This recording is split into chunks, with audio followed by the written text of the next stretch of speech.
Donc par rapport aux autres récifs qui vous ont été présentés précédemment, l'objectif n'était pas du tout de favoriser la l'ichtyofaune des poissons. Ce sont des travaux qui ont été réalisés en concert, notamment avec des écoles d'ingénieurs, avec deux objectifs principaux: tester des matériaux, et dans un premier temps, et deuxième temps, de suivre les premiers processus de colonisation de la faune et de la flore. Diapo suivante. Donc c'est un travail qui a été fait, pas simplement dans le Cotentin, comme c'est dit dans le titre, mais au large de Courseulles-sur-Mer, où il y aura la plantation des éoliennes, mais aussi en rade de Cherbourg. Diapo suivante.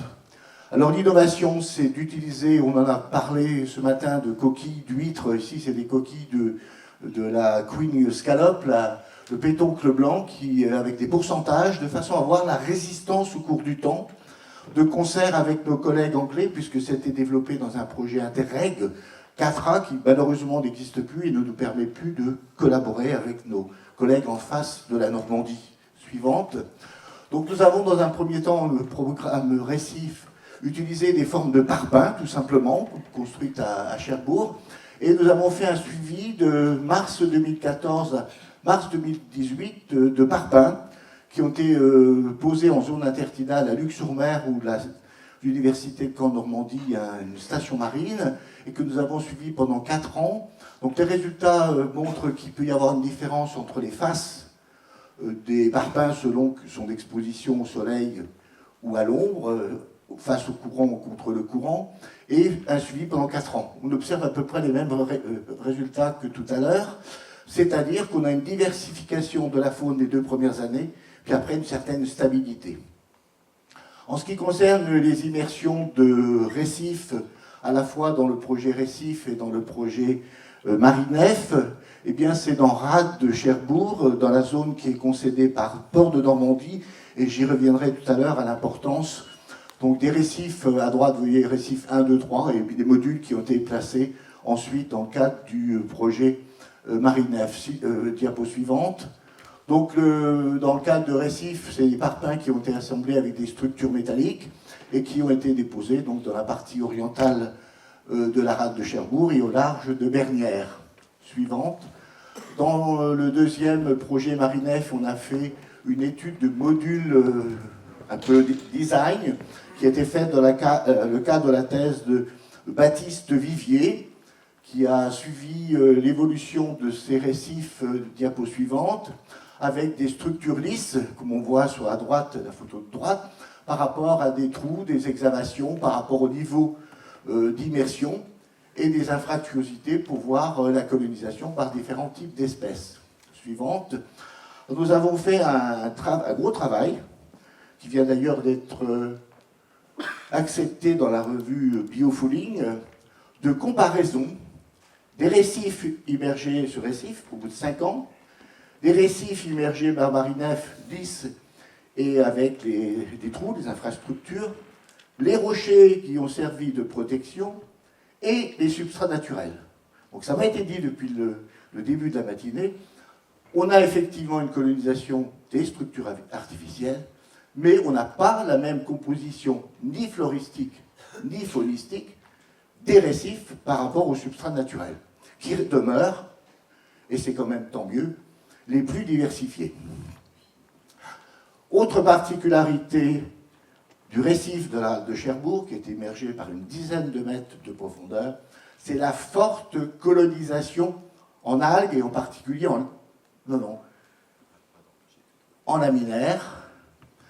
Et donc on a une particularité, c'est une production primaire, on ne l'a pas évoqué non plus depuis ce matin, qui est fortement améliorée par l'immersion de structures artificielles. Comme en ce qui concerne les parpaings qu'on avait étudiés pendant 4 ans sur l'estran de Luc-sur-Mer, on a fait une identification exhaustive de l'ensemble des espèces qui ont été collectées. Et aujourd'hui, dans la plupart des suivis, et dont ce matin, on met le focus sur 2 compartiments, les poissons et la mégafaune. Or, les premiers niveaux de production sont les petites espèces, en particulier les petites espèces de crustacés, les puces de mer, qui sont à la base de l'alimentation des poissons qui viennent se concentrer. Donc le message que je peux faire passer, c'est l'importance de l'identification de l'ensemble du réseau trophique pour pouvoir faire des biomasses et pouvoir construire ensuite des véritables réseaux trophiques. Et voir, c'est un exercice qu'on a fait avec Jessica, qui est dans la salle, de voir quel est le fonctionnement d'écosystèmes avant implantation de ces récifs et voir quelle est l'efficacité en termes de production de ces récifs. Suivant. On n'a pas fait que des travaux sur la zone subtidale, mais également dans le cadre d'un projet qui s'appelait Sherlock, financé par le FEAMP, avant que ça soit le FEAMPA, de protection des digues existantes, avec 2 lieux d'implantation à Ouistreham et à Cherbourg, la digue du Collignon, pour ceux qui connaissent. Donc, diapo suivante. Donc, après des études en canal hydrodynamique que nous avons dans mon laboratoire, pour voir notamment les processus de submersion marine, on a dit dans l'allocution de M. le maire de ce matin que l'un des problèmes, c'était la submersion marine et l'érosion marine, de protéger les digues existantes par des systèmes de double cube et d'acroberne. Diapositive suivante. Et nous avons fait un suivi pendant 1 an, 3 mois, 6 mois, 9 mois, 12 mois. On voit qu'on a essentiellement une colonisation par des algues, en particulier des algues vertes. Suivante.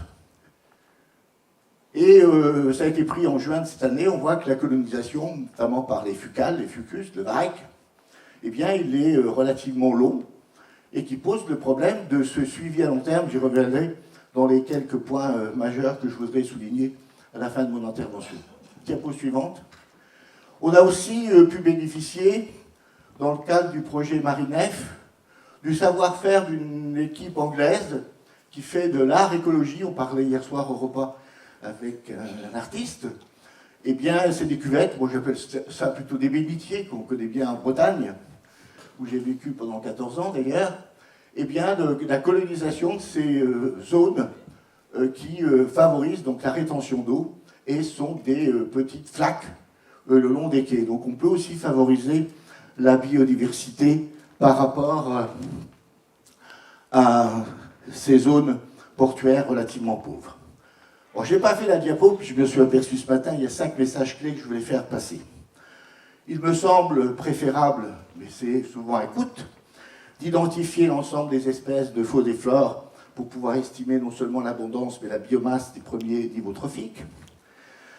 Dans un deuxième temps, effectivement, on a des différences, ça c'est connu depuis très longtemps, de colonisation entre des récifs artificiels, des structures artificielles et des substrats naturels.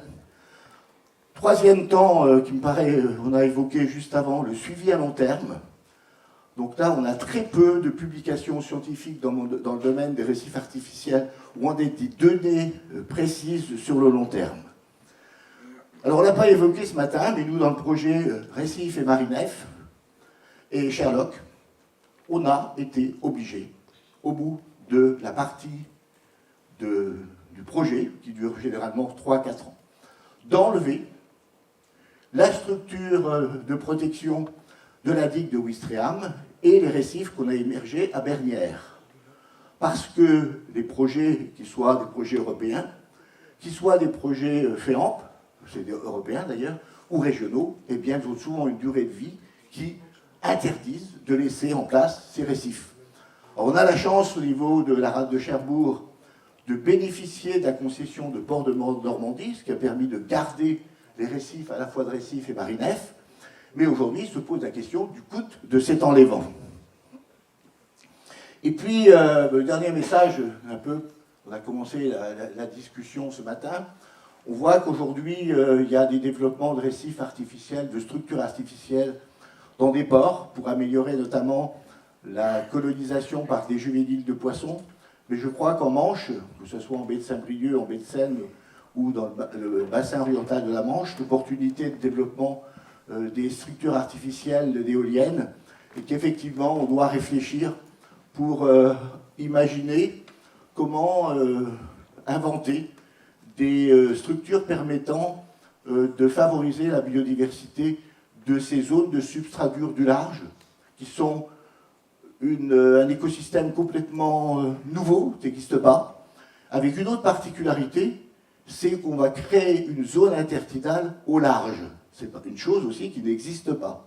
Donc c'est un moyen aussi d'observer l'évolution à long terme du changement d'aire de distribution des espèces.